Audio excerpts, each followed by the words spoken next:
女孩抱起一只水獭就往嘴里塞，这是准备要生吃水獭了吗？突如其来的一幕可把小水獭吓坏了，立刻装成一副无辜的模样，乖乖地躺在地上。小姐姐说，这只名为小五的水獭是水族馆的吉祥物，因超萌的外表而备受人们的喜爱。虽然长着一副人见人爱的模样，但这家伙却是个不折不扣的粘人精，平时没事就在饲养员面前撒娇卖萌，不管走到哪里他都要粘在身后。作为一只吉祥物，小五一出现便引来了游客们的围观，大家都被他可爱的外表俘获了芳心。话说谁能拒绝这么一只手感丝滑的小水獭呢？就连一旁的金毛都忍不住想要上去摸两下，但显然小五并没有给对方面子。出于工作原因，饲养员只好先将他抱回自己的房间。看见小姐姐准备起身离开，小五马上跑过来想要将门堵住，奈何自己力气太小，门还是被关上了。见不到小姐姐的他在房间里不停嘤嘤的哭泣，急得眼泪都快从鼻孔里流了出来。可为什么小五会如此依赖饲养员呢？小姐姐告诉我们，小五刚来这里的时候受了很严重的伤，自己一直在照顾这只水獭的生活，久而久之，小五就将它当成了自己的妈妈。长时间的相处也让小水獭养成了依赖性，平时就像口香糖一样黏着饲养员。同事都说它像只小狗，因为只有在女孩面前，它才会像个嘤嘤撒娇的小孩子一样。不管任何时候，它都喜欢跟在小姐姐身边，甚至还会帮她主动开门。确定小姐姐跟了上来，小五这才放心的走进办公室。为了引起饲养员的关注，厚脸皮的小五使出了独门绝技，但饲养员忙着工作，根本没空搭理他。于是这家伙转身便开启了拆家模式。小姐姐精心饲养的花盆很快就被打翻在地，知道闯祸的小五马上撒腿就跑，但很快就被饲养员抓了个正着。被逮住的小五不停试图逃走，结果被小姐姐一口塞进了嘴里。这下小水獭彻底老实了。为了让他深刻认识到自己的错误，小姐姐将他关在房间里进行反思。这时同事突然打开房门，小五抓紧机会立刻窜了出去。他在水族馆内四处搜寻小姐姐的踪迹，没想到一个不小心掉进了鲨鱼池里，激动的鲨鱼还以为午饭时间到了，还好小五及时跳了出来。听到饲养员的声音后，小五马上朝着熟悉的声音跑去，饲养员心疼的将他抱了起来。此时小水獭委屈的像个孩子一样，心想在晚上几秒我就成了鲨鱼的午餐了。为了摆脱小五对自己的依赖，饲养员决定让他和其他同类一起生活。刚开始小五很不适应，只要视线离开饲养员半步就开始疯狂的抓门，哭着喊着要和小姐姐在一起，就连同伴和他打招呼他都不肯理会，甚至动不动还和人家打架。好在工作人员及时将他们分开，这才避免了悲剧的发生。不过在适应一段时间后，小五也逐渐接受了当下的生活，慢慢的他开始主动与同伴和解，最后希望他能早日融入这个新的大家庭。这是发生在自然界让人感动的一幕。鸭爸爸带着几只刚出生的幼崽，连续数日守在冰上不肯离开。人们发现它总是围绕在一个地方打转，原来在不远处另一只鸭子被冻在了冰层里，那是它已经沉睡多日的伴侣。这种鸭科鸟类名为埃及雁，它们的一生只会认定唯一的伴侣，一旦选定伴侣便会终身不离不弃。眼前的一幕也让围观的人们纷纷为之动容。这些小鸭子失去了鸭妈妈羽翼的保护，如果不及时进行救助，那么它们将很难熬过下一次的降温。况且鸭爸爸已经带着它们在这里守护多日，长时间的饥寒交迫让鸭宝宝的生命岌岌可危，必须要想办法带它们去到温暖的地方。就在这时，一位大叔试图上前营救，可下面的冰层根本无法支撑一个人的重量。大叔在经过一番观察后，随后和周围的人一起制定了营救方案。由于人们无法进入到冰上开展营救，于是大家决定用竹竿将他们赶到河对岸，这样才能实施救援工作。当鸭爸爸带着孩子们走到岸边时，大叔抓紧时机，趁其不备，迅速用网兜捞起一只落单的小鸭子。很快，第一只鸭宝宝顺利获救了。大叔宝贝似的亲了一口，然后马上将它放进衣服里为它取暖。由于这次的行动让他们受到了惊吓，鸭爸爸带着孩子们都躲到了桥下面。好在路人配合进行驱赶，在大叔的努力下，不久后又一只鸭宝宝顺利被捞了上来。这时鸭爸爸朝着大叔扑了上来，似乎想要营救自己的孩子，但机智的大叔早已将他送入了胸口。就这样，大叔在河岸边来回奔跑，最终将6只鸭宝宝全部营救了上来。此时岸边围观的人群也都为救援的成功而感到高兴。大叔抱着毛茸茸的小鸭子，脸上露出了欣慰的笑容。现在冰面上只剩下了鸭爸爸孤独的身影，失去孩子和伴侣的他此时应该十分绝望，如果贸然行动肯定会引起他的反抗。随着夜幕的降临，人们发现鸭爸爸依旧守在白天的位置附近。这时大叔找来了渔网，他把鸭宝宝放进了桶内。当鸭爸爸听到小鸭子的叫声时，他义无反顾地飞向了岸边，紧接着与大叔展开对峙，不断试图寻找机会救走自己的孩子。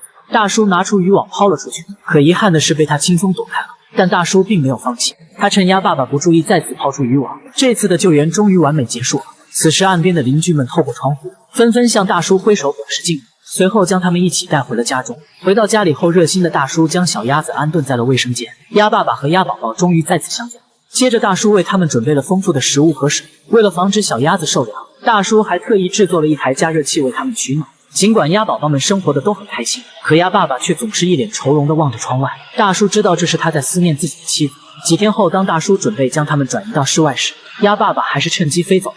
看着他逐渐远去的背影，大叔不仅长舒了一口气。他知道每个生灵都有自己的选择，对于鸭爸爸来说，他要去守护自己的妻子，这是他的心愿和归宿。为了顺利混上编制，这只老鹰竟然装傻冲浪了2年半，每天训练超过1小时就喊累。不但如此，这家伙刮风下雨不训练，气温太高不出门，就连围观的人多一点他都不干。更让饲养员无语的是，作为翱翔天空的霸主，这只堕落的老鹰居然表示自己恐高不会飞。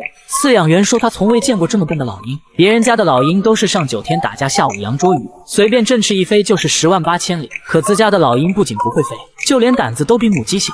平时周围一有点风吹草动就被吓得满地乱窜，哭着喊着往饲养员怀里钻。没办法，小姐姐只好将老鹰抱在怀里哄着它。好家伙，这到底是老鹰投错了胎，还是母鸡劈错了皮？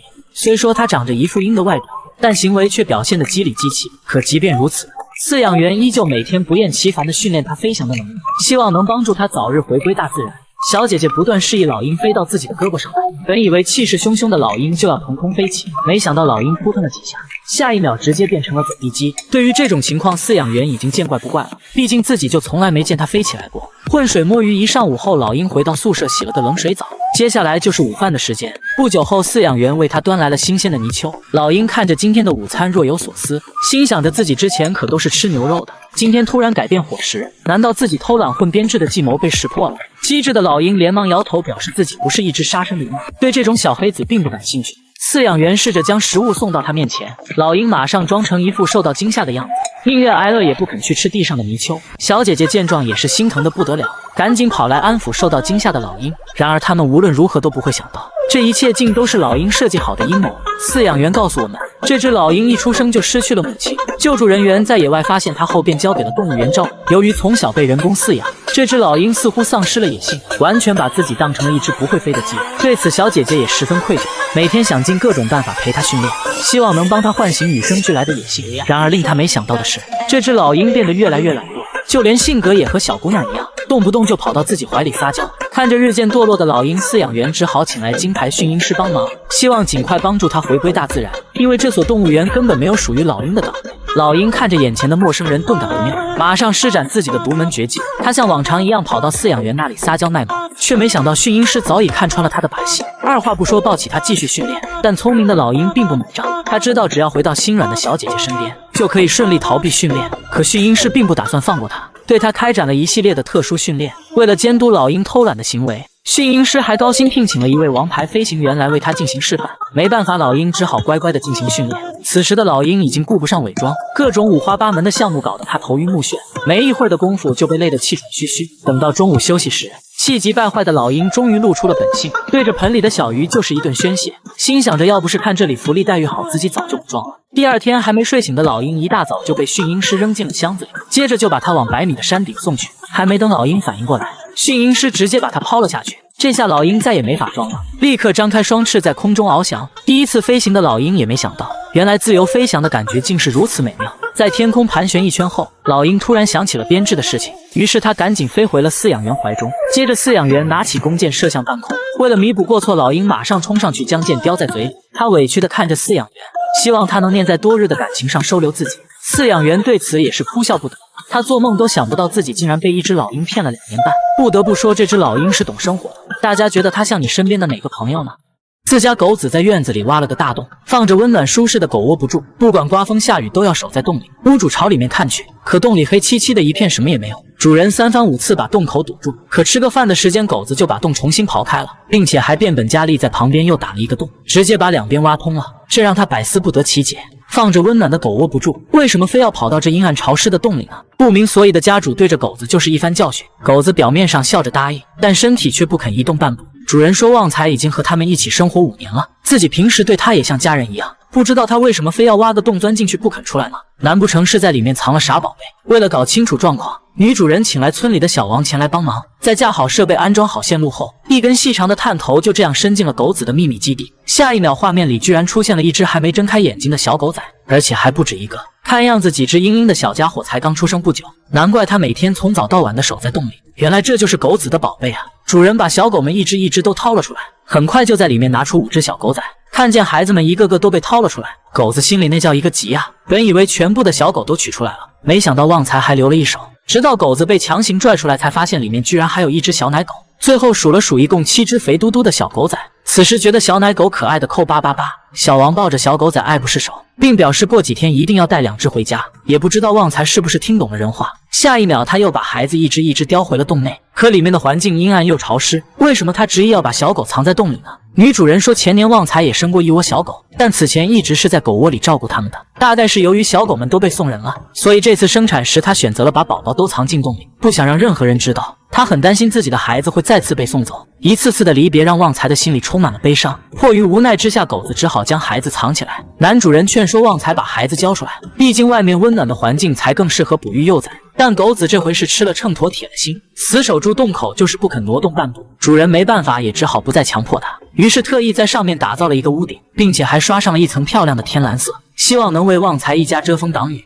原来世界上真的有不需要吃饭的猫咪。小姐姐说自家的小猫收养了1年多，但从来没见它吃过饭，家里的猫粮和罐头都买了很多，可猫咪却几乎没怎么吃过。神奇的是，这只小猫的身体还很健康，这究竟是怎么一回事呢？猫咪名为小花，它的迷惑操作简直让人大跌眼镜。每当小姐姐外出上班时，猫咪先是装出一副乖巧的模样与主人告别，然后转身便来到窗前进行侦查。在确定小姐姐走远后，聪明的小花便打开窗户准备离开。猫咪迈着轻飘的步伐，在经过几番辗转后，最终来到一户人家的门前。小花喵喵叫了几声，在核对完暗号后，屋主马上打开了房门。进门之后，猫咪先是象征性的与原住民打了声招呼，接着便径直朝着猫粮走去。看来别人家的饭永远是最香的。吃饱喝足后，小花躺在床上美美的睡了一觉。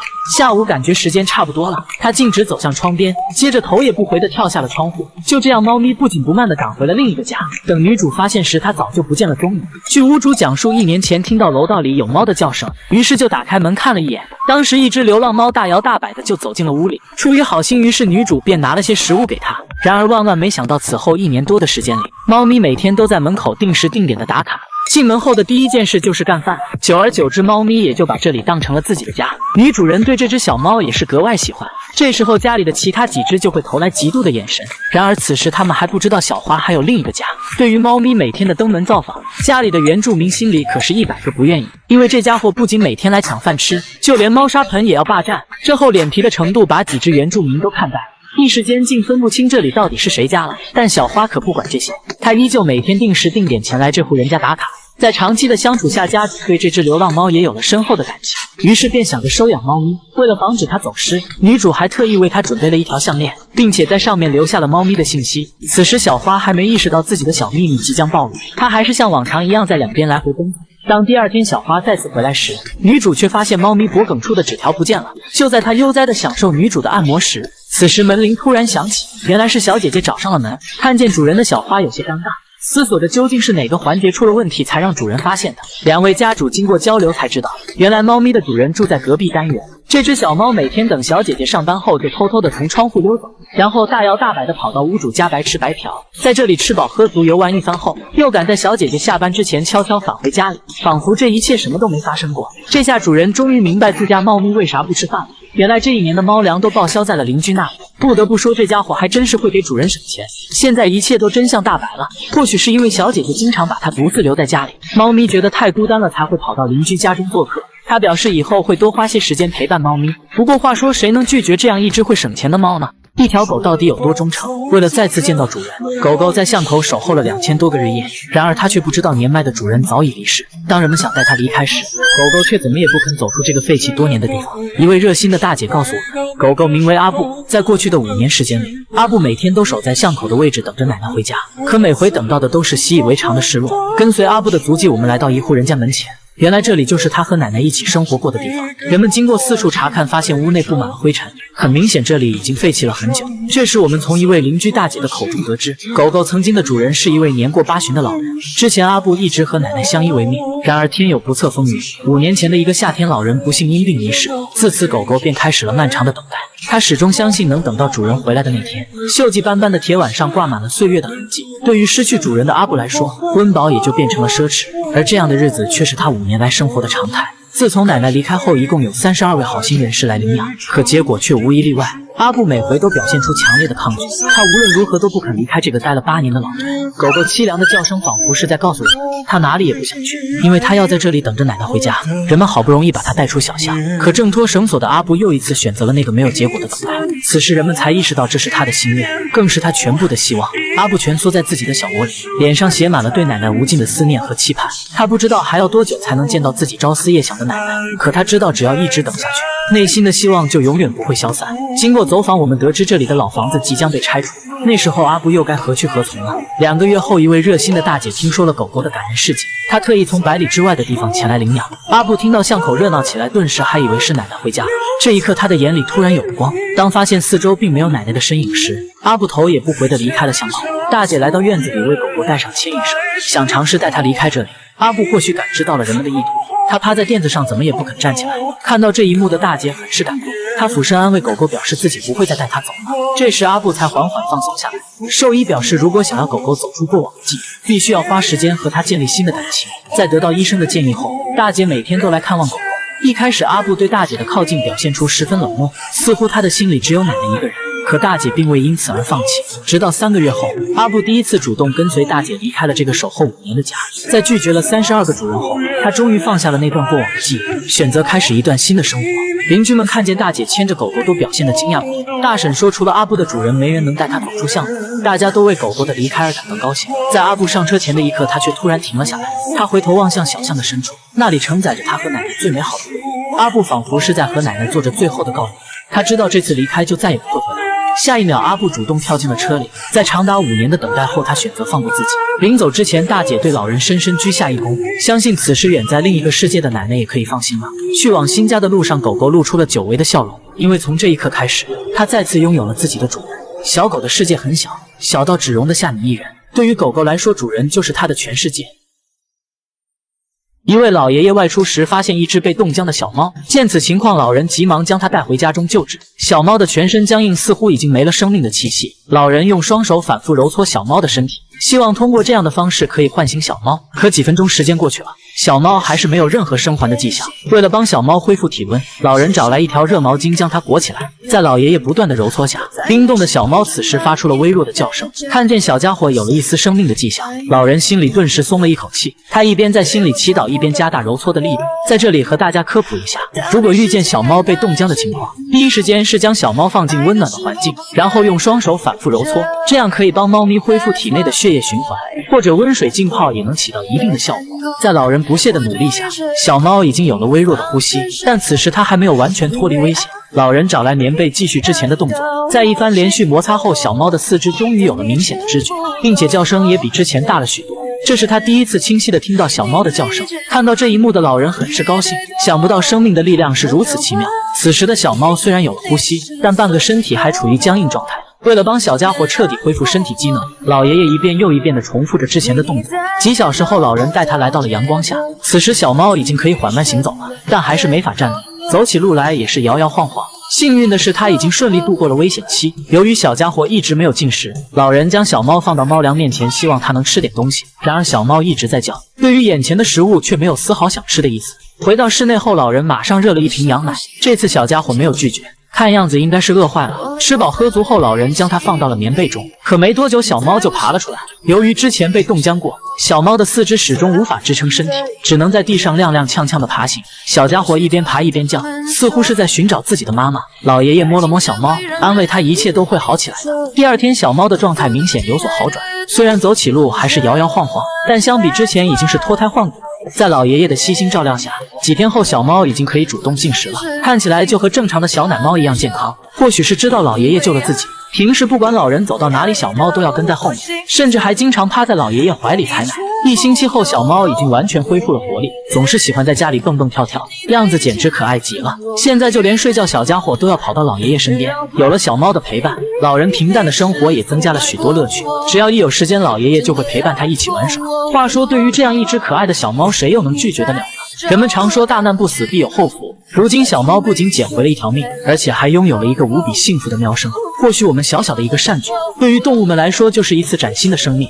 2017年，2只白鹳鸟谱写了异地恋的新篇章，它们之间的故事被全球媒体誉为21世纪最伟大的爱情，全世界期待它们相聚，甚至连总统都为它们修改了法律。这只名为阿克的雄性白鹳在18年间多次为爱跨越南北半球，来回往返16000公里，只为坚守与伴侣的约定。这段充满传奇色彩的故事发生在1993年克罗地亚的一个小镇上，小镇的独居老人维克奇意外救助了一只受伤的雌性白鹳，经过老人的悉心照料，他的伤势也逐渐好转。可遗憾的是，被猎枪打断的翅膀让他再也不能长途飞行，于是老人为他在屋顶搭了一个窝，并为他取名为马莲娜。受伤的马莲娜无法捕鱼，因此老人每天都去河边为她钓鱼。随着彼此的相处，他已经将马莲娜当成女儿一样看待。每次外出时，老人都会带上马莲娜，车子的副驾驶也成了他的专属座位。原本野性十足的马莲娜也逐渐被老人的关爱所感化，他们在彼此的陪伴中度过了8年美好的时光。然而，让人意想不到的事情发生了。2001年的春天，一只雄性白鹳突然走进了马莲娜的世界，同时降临的还有马莲娜尘封已久的爱情。他在得知马莲娜翅膀有伤后，不仅没有嫌弃，反而每天坚持为马莲娜捕鱼，从此承担起了照顾她的责任。他用行动逐渐俘获了马莲娜的芳心。老人意识到女儿这是恋爱了，于是他为雄性白鹳鸟取名阿克，还特意为他们建造了一个更大的鸟巢作为婚房。在接下来的日子里，他们相互依偎，彼此形影不离。不久后，便有了爱情的结晶。守护在妻儿身边的阿克每天都会为马莲娜捕鱼，他时刻都在履行自己作为父亲和丈夫的职责。沉浸在爱情中的马莲娜生活上也有了巨大改变。本以为这样的幸福会一直持续下去，可让人没想到的是，阿克竟然消失了。他在一次外出后便再也没有回来过。从此屋顶上只剩下了马莲娜孤单的背影，她每天看着远处的天空发呆，不分昼夜地期盼着阿克的归来。老人没想到，看似可靠的阿克竟然是个负心汉。看着日渐消瘦的女儿，老人的心里很不是滋味。无奈之下，他只好强行给马莲娜喂食，并且每天都会带她出去散心。在老人悉心的照料下，马莲娜的身体逐渐好转。可自从阿克离开后，她便再也没了往日的笑容。随着时间的流逝，转眼间便到了阳春3月。突然某天的午后，一道熟悉的身影划过天际，没想到阿克竟然回来了。面对这一幕，老人也感到不可思议。原来阿克之所以离开，是因为候鸟迁徙的本能。为了与马莲娜相见，他要从遥远的南非横跨整个非洲大陆，在飞越1600公里后抵达欧洲。每次迁徙时，阿克总是最后一个离开，等到明年春天时，他却是第一个归来的。而这仅仅只是为了能和马莲娜多待上几天。这或许是世界上最遥远的异地恋了。就这样，冬去春来，他们彼此坚守了整整15年。在这15年里，阿克与马莲娜一共养育了66个孩子。可每一个长大的孩子都飞向了远方，唯有他们彼此恩爱如初。白鹳是自然界少有一夫一妻制的动物种群，他们对爱情的忠贞程度甚至超越了生死。一直到2017年的春天，所有的白鹳都已经归来，然而寂静的天空却迟迟不见阿克的身影。看见日夜等待的女儿，老人焦急万分，于是上网搜寻了白鹳迁徙的相关路线。他发现黎巴嫩是阿克万里飞行中的必经之路，而这个国家被称为鸟类捕猎者的天堂，每年约有200万只鸟类经此迁徙而殒命。他知道自己必须要做点什么，于是老人拿出阿克留下的羽毛，写了一封信给黎巴嫩的总统。信中不仅讲述了马莲娜和阿克的爱情故事，同时他也呼吁阻止盗猎者对候鸟的大肆捕杀。收到信的总统深受感动，随后便下令修改了相关的法律来保护候鸟。这封信在全世界范围内引起了广泛的关注，全球各大媒体纷纷进行了报道，他们之间的爱情也被誉为21世纪最伟大的爱情。数千万的网友被他们忠贞不渝的爱情所感动。可即便如此，阿克始终还是没能回来。为了关注事件的进程，媒体们在马莲娜窝边安置了摄像头，在世界多地的市中心广场开启全天的视频直播，人们守在屏幕前纷纷为阿克祈祷，希望他能够平安归来。可时间一天天的过去，候鸟迁徙的日子也进入尾声，阿克还是了无音讯。人们猜测阿克很可能遭遇了不幸，甚至有人已经开始为他悼念。就在所有人的希望即将破灭时，那个熟悉的身影突然跃入屏幕，阿克终于回来了。这一刻，广场瞬间爆发出雷鸣般的掌声，大家相互拥抱在一起，激动的热泪盈眶。全世界的人因他们的相聚而沸腾。这份跨越生死的爱情给人们内心带来的激荡久久不能平息，因为它便是爱情不曾消亡最好的证明。归来的阿克遍体鳞伤，没有人知道他经历了什么才飞回到马莲娜的身边。原来世界上真的有一种爱可以跨越千山万水向你奔赴而来。他用18年时间向全世界证明了穷极所思可得，千里所爱隔山海，山海皆可得。最后祝大家在爱情之路上早日找到那个愿意为你披荆斩棘的勇士。我是小奶狗，我们下期再见。这只狗看似忠厚老实，背地里却是个时间管理大师。妥妥的渣狗子。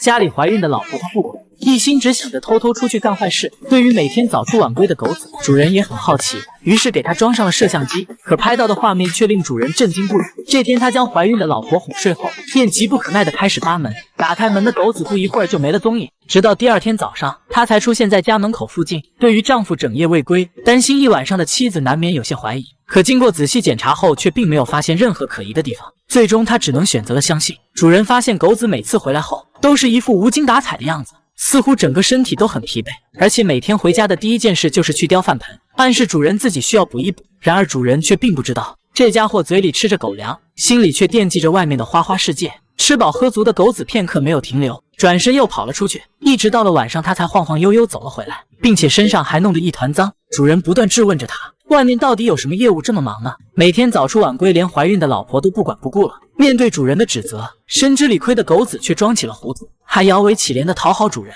果然家主也很吃这一套，但狗子每天夜不归宿也不是个事儿，于是主人决定给他带上摄像机，看看他每天在外面到底在干什么。趁狗子外出的功夫，我给大家推荐一个好东西，如果你单身又喜欢玩的，试试左下角这个，里面有冷艳秘书、黑丝女仆、热情护士、魅力空姐，你喜欢的类型全都有，百款女友任你挑，赶紧试试吧。第二天一早，狗子像往常一样回来，此时主人早已迫不及待地想要一探究竟。只见他一路翻山越岭后来到了山脚下的一户人家，此时一只母狗热情地迎了上来，两狗含情脉脉一番后，狗子转身又跑去和另一只母狗卿卿我我。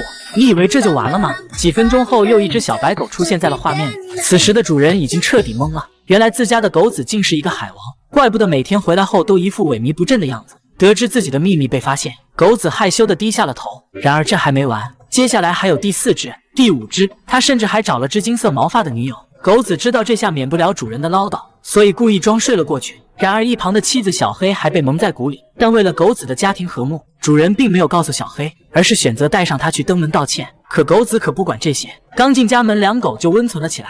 主人通过大婶的交谈得知，原来自家的狗子不仅谈了女朋友，还和大婶家的狗生了一窝宝宝。听到这里的主人说了声抱歉，并且让狗子鞠上一躬表示歉意。而大婶的一番话更是让主人颠覆了三观，因为他不仅在这里有狗仔，由于狗子喜欢四处留情，整个村里只要他去过的地方，基本都有他的孩子。主人对着狗子就是一顿批评教育，话说自己做梦都想找个对象，可狗子的女友却多得数不过来，这让主人很是郁闷。没想到就连回家的路上，他都能轻松搭讪一条小黑狗，这技术堪称狗界的祖师爷。随后狗子被强行拉了回去，并且次日就帮他做了绝育。没了念想的渣狗自然不再出去。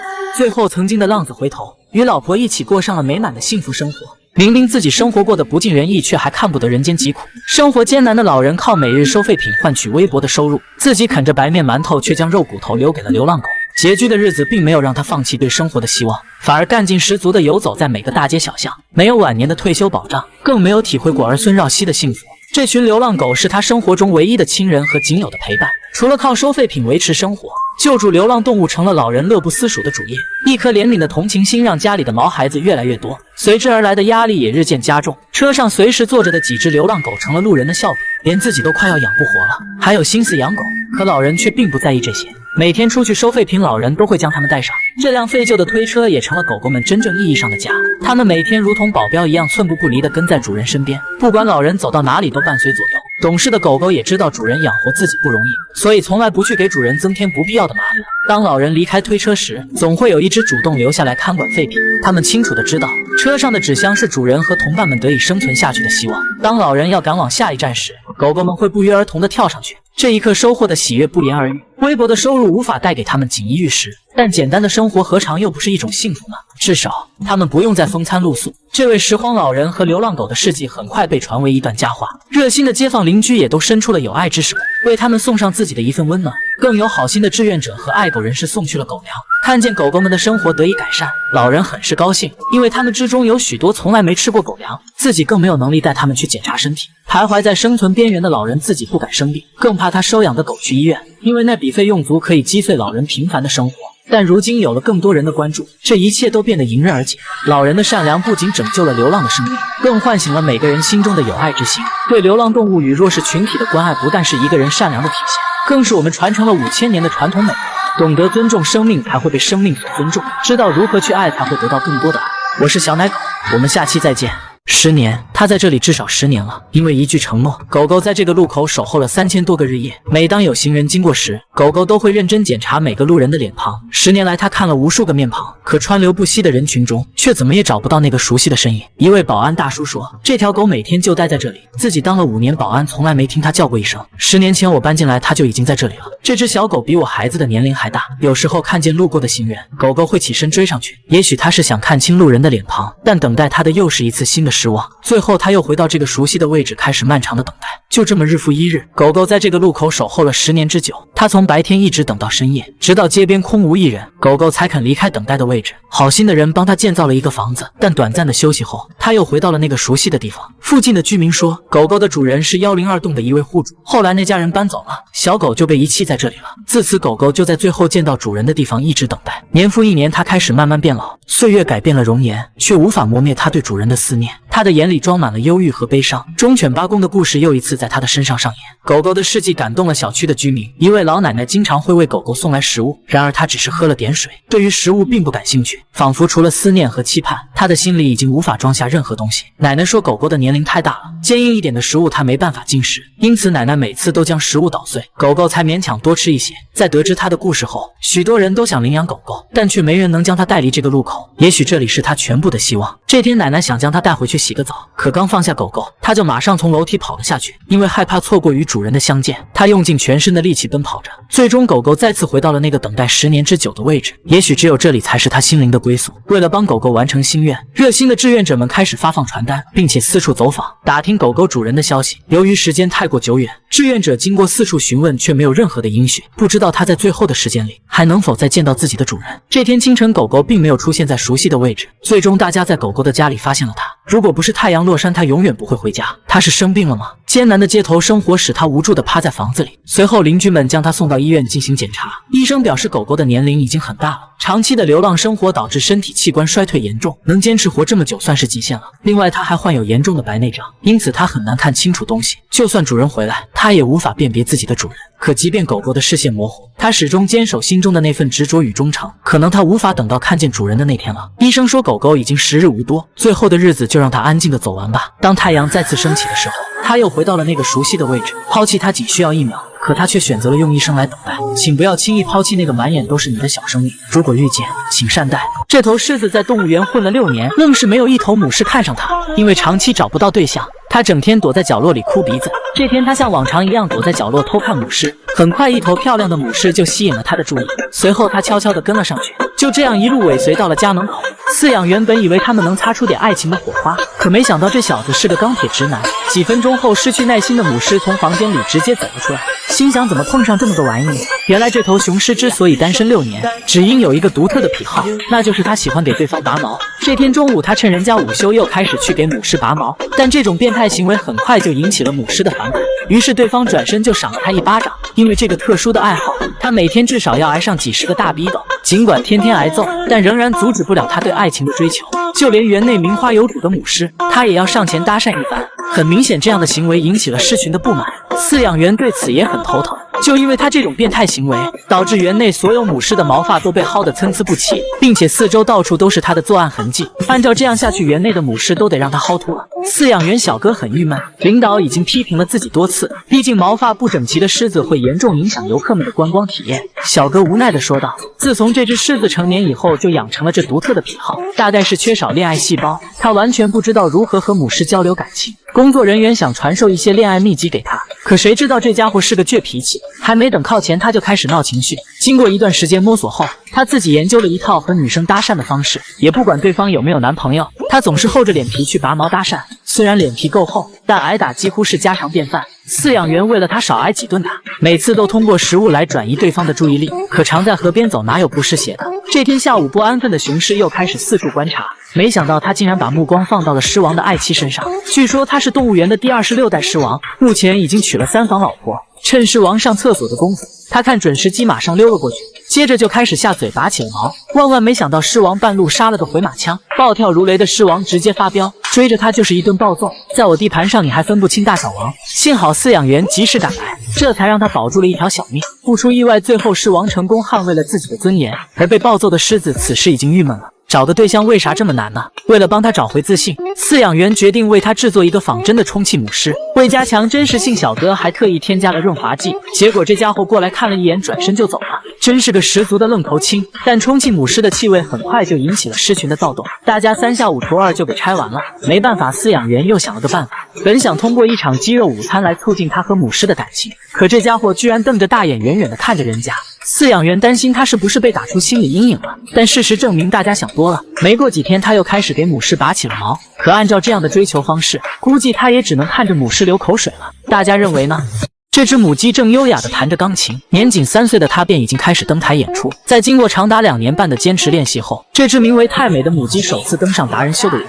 而他也因为这场演出，身价瞬间飙升至200万美刀，堪称机界的贝多芬。第一次上台表演的他显得有些羞涩，看见这一幕的评委满脸诧异，而台下的观众更是投来质疑的目光。2位大姐介绍道，自家的母鸡可以弹奏多首世界名曲。此番介绍引起了观众们的嘲笑。面对如此离谱的事情，评委们纷纷表示不可能。这位评委更是当场表示，像这样的老母鸡，我可以一口吃5个。如果他今天弹不出贝多芬的悲伤，那下台后我就要用它煲汤。可大姐却微微一笑，因为她十分相信泰美的实力。随后在万众瞩目之下，泰美被请到了演奏台，可没想到她竟然抓起了痒。大姐见此情况，连忙调转机头，也不知道是过于激动还是太紧张了，任凭大姐如何劝说，她就是不肯表演。光头评委瞬间有了拿她煲汤的想法，此时的场面一度陷入尴尬，其他的评委也是满脸失望，大家一致认为这只母鸡是来恶搞的。就在评委想要将它淘汰时，反转的一幕发生了。只见泰美神奇般的弹起了钢琴，众人纷纷惊讶的张大了嘴巴。伴随悠扬的音乐响起，观众们不由自主的开始为她鼓掌。谁都想不到一只母鸡竟有如此令人惊叹的才华，美妙的音乐顿时引爆全场。此时光头评委已经彻底陶醉在其中，一只巨星在优雅的演奏中冉冉升起。在泰美奋力的弹奏下，一首响彻世界的经典名曲诞生了。大家知道是哪首歌曲吗？在几分钟的精彩演出后，场内爆发出了雷鸣般的掌声。经过2年半的辛苦练习后，这一刻他终于得到了所有人的尊重和认可。但成功的路上并非一帆风顺，另一只名为基尼的母鸡是要与泰美一较高下。到底谁能最终夺冠呢？在大家期盼的目光中，泰美首先进行了弹奏，音乐刚响起，台下便响起了热烈的掌声。反观另一边的基尼则是完全慌了鸡脚，还没弹奏几声，评委们就纷纷按下了淘汰键。比起泰美灵活且优美的演奏，显然他并未做好十足的准备。在评委一致的投票下，泰美最后赢得了本次达人秀的冠军。当然，这一切的背后离不开他每天的辛苦练习。据主人讲述，泰美从小就对音乐有着浓厚的兴趣。一开始主人会用红光指引他弹奏一首完整的音乐出来，但随着日复一日的练习，现在他已经熟练地掌握了几十首音乐的演奏。不得不说，此等天赋在机界极为罕见。现在他已经拥有了自己的工作室，目前有6人为他服务。在这所小小的录音室里，他已经发行了多张专辑，并且深受粉丝们的喜爱和追捧。随着泰美的身价不断暴增，现在他开始去全世界各地进行巡回演出。更让人难以相信的是，泰美居然有了自己专属的电视栏目，每周6、8点他会在地方电台准时与观众见面。自此，泰美走上了鸡生的巅峰。话说，一只母鸡都这么努力了，我们还有什么理由不去奋斗呢？